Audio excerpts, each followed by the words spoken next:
ಖರಾಸುರನು ಶಿವಲಿಂಗವನ್ನ ಇಲ್ಲಿ ಪ್ರತಿಷ್ಠಾಪಿಸಿದನೆಂಬ ಐತಿಹ್ಯ ಇರುವಂತಹ ದೇವಸ್ಥಾನದ ಕಥೆ ಇದು. ಉಮಾಮಹೇಶ್ವರನಾಗಿ ಪೂಜೆಗೊಂಡಿದ್ದ ಶಿವನು ಮುಸ್ಲಿಂ ರಾಜರ ಆಕ್ರಮಣಾನಂತರ ಕೊಕ್ಕೇಶ್ವರನಾಗಿದ್ಯಾಕೆ, ಇಲ್ಲಿನ ಮೂಲ ಶಿವಲಿಂಗ ಪಕ್ಕದಲ್ಲಿ ಹರಿಯುವ ಕುಶಸ್ಥಲಿ ನದಿಯಾಳಕ್ಕೆ ಸೇರಿದ್ಯಾಕೆ, ಮತ್ತೆ ಅಲ್ಲಿ ಹರಿಯುವಂತ ನದಿಗೆ ಕುಶಸ್ಥಲಿ ಅನ್ನುವ ಹೆಸರು ಯಾಕೆ ಬಂತು? ಇದು 1000 ವರ್ಷದ ಹಿನ್ನೆಲೆಯನ್ನಿಟ್ಟುಕೊಂಡು ಮೈ ನವಿರಿಳಿಸುವಂತಹ ಅಂತೆಕಂತೆಯ ಕಥೆಗಳನ್ನ ತನ್ನ ಒಡಲೊಳಗಿಟ್ಟುಕೊಂಡ ಬೈಂದೂರು ತಾಲೂಕಿನ ಕಂಬದಕೋಣೆ ಗ್ರಾಮದ ಹಳಗೇರಿಯ ಕೊಕ್ಕೇಶ್ವರ ವನದುರ್ಗ ದೇವಸ್ಥಾನದ ಕಥೆ. ಇಲ್ಲಿನ ಅಂತೆಕಂತೆಯ ಪ್ರಕಾರ ಈಶ್ವರನು ಕಿರಾತಕ ವೇಷದಲ್ಲಿ ಈ ಸ್ಥಳಕ್ಕೆ ಮೃಗಬೇಟೆಗಾಗಿ ಬಂದಾಗ ಅವನ ಜೊತೆ ಸತಿಯು ಮತ್ತವಳ ಸಪರಿವಾರಗಳು ಬರ್ತಾವಂತೆ. ತದನಂತರ ಇಲ್ಲಿನ ಪ್ರಕೃತಿಯ ಸೌಂದರ್ಯಕ್ಕೆ ಮೋಹಗೊಂಡ ಸತಿ ತಾನು ಮರಳಿ ಕೈಲಾಸಕ್ಕೆ ಬರಲಾರೆ ಎಂದು ಹಠ ಹಿಡಿದು ವನದುರ್ಗೆಯಾಗಿ ತನ್ನ ಸಪರಿವಾರದೊಂದಿಗೆ ಇಲ್ಲಿಯೇ ನೆಲೆಸ್ತಾಳಂತೆ. ಮತ್ತೆ ಹೆಂಡತಿಯ ತದ್ವಿರುದ್ಧವಾಗಿ ಮಾತಾಡದ ಶಿವನು ಸಹ ಇಲ್ಲಿಯೇ ನೆಲೆಗೊಳ್ತಾನಂತೆ. ಇದು ಇಲ್ಲಿನ ಸ್ಥಳ ಪುರಾಣದ ಕಥೆಯಾದರೆ, ಕೃತಯುಗದ ಸಮಯದಲ್ಲಿ ಶಿವಭಕ್ತನಾದ ಖರಾಸುರನು ಇಲ್ಲಿ ಶಿವಲಿಂಗವನ್ನ ಪ್ರತಿಷ್ಠಾಪಿಸಿ ಉಮಾಮಹೇಶ್ವರನೆಂದು ಪೂಜಿಸಿದ್ದನೆಂಬ ಐತಿಹ್ಯ ಇರುವಂತಹ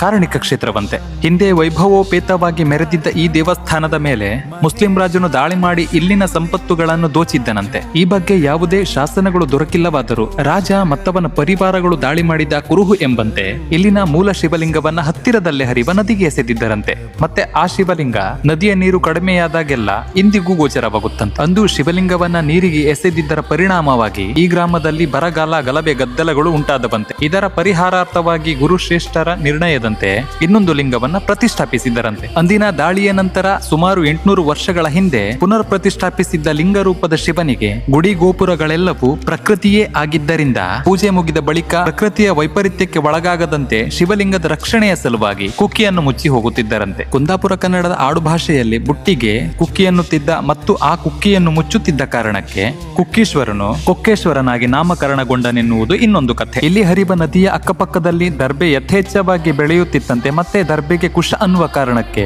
ಇಲ್ಲಿ ಹರಿವ ನದಿಗೆ ಕುಶಸ್ಥಲಿ ಎಂದು ಕರೆಯುತ್ತಿದ್ದರಂತೆ. ಈಗದು ಎಡಮಾವಿನ ಹೊಳೆಯಾಗಿದೆ. ಇಲ್ಲಿನ ಶಿವಲಿಂಗಕ್ಕೆ ಮಾತ್ರ ಪೂಜೆ ಸಲ್ಲಿಸುತ್ತಿದ್ದು ಹತ್ತಿರದಲ್ಲಿನ ನಾಗನ ಬಿಂಬಕ್ಕೆ ಪೂಜೆ ಸಲ್ಲಿಸದ ಪರಿಣಾಮವಾಗಿ ಅಂದು ಪೂಜೆ ಮಾಡುತ್ತಿದ್ದವರ ಮನೆಗೆ ಬಂದ ನಾಗರ ಹಾವನ್ನು ಹಿಡಿದು ದೂರದಲ್ಲಿ ಬಿಟ್ಟು ಬಂದ ನಂತರ ಜೋಡಿ ಹಾವುಗಳು ಬರಲು ಶುರು ಮಾಡಿದವಂತೆ. ಅನಂತರ ಹಿರಿಯರೆಲ್ಲ ವಿಚಾರಿಸಿ ನಾಗಬಿಂಬದ ಮೇಲೆ ಅಭಿಷೇಕ ಮಾಡಲು ಶುರುವಾದಾಗಿನಿಂದ ಹಾವು ಬರುವುದು ನಿಂತಿತಂತೆ. ಮತ್ತೆ ಇಲ್ಲಿ ದಾಳಿಗೂ ಮುನ್ನ ಅಂದಿನ ಕಾಲಕ್ಕೆ ಅದ್ಧೂರಿಯಾಗಿ ರಥೋತ್ಸವ ನಡೆಯುತ್ತಿತ್ತಂತೆ. ಒಂದೊಮ್ಮೆ ಕಡಿಯ ಹೋದರೆ ದೇವಸ್ಥಾನಕ್ಕೆ ಅತೀವ ಹಾನಿಯಾಗುವಂತಿದ್ದ ಅತಿ ಸಮೀಪ ಇದ್ದ ಹಳೆಯ ಅಶ್ವತ್ಥ ಮರವು ಅದೊಂದು ದಿನ ರಾತ್ರಿ ದೇವಸ್ಥಾನಕ್ಕೆ ಯಾವುದೇ ಹಾನಿಯಾಗದೆ ಧರೆಗೆ ಉರುಳಿದ್ದು ಪವಾಡವೆನ್ನುತ್ತಾರೆ ಇಲ್ಲಿನ ಹಿರಿಯರು. ಸಂತಾನ ಫಲದ ಬೇಡಿಕೆ ಪೂರ್ಣಗೊಂಡರೆ ಸಂಜೆ ಪೂಜೆ ನೀಡುವೆನೆಂದ ಭಕ್ತರೊಬ್ಬರ ಹರಕೆ ಈಡೇರಿದ ನಂತರ ಅಂದಿನಿಂದ ಈ ಕ್ಷೇತ್ರದಲ್ಲಿ ಸಂಜೆಯ ಹೊತ್ತಿನ ಪೂಜೆ ಶುರುವಾಯ್ತಂತೆ. ಸದ್ಯಕ್ಕಿಷ್ಟು ಈ ದೇವಸ್ಥಾನದ ಕಥೆಯಾದರೆ ಇನ್ನಷ್ಟು ದೇವಸ್ಥಾನಗಳ ಕಥೆಗಳನ್ನ ಹೇಳ್ತಾ ಹೋಗ್ತೀನಿ ಜೊತೆಗೆ.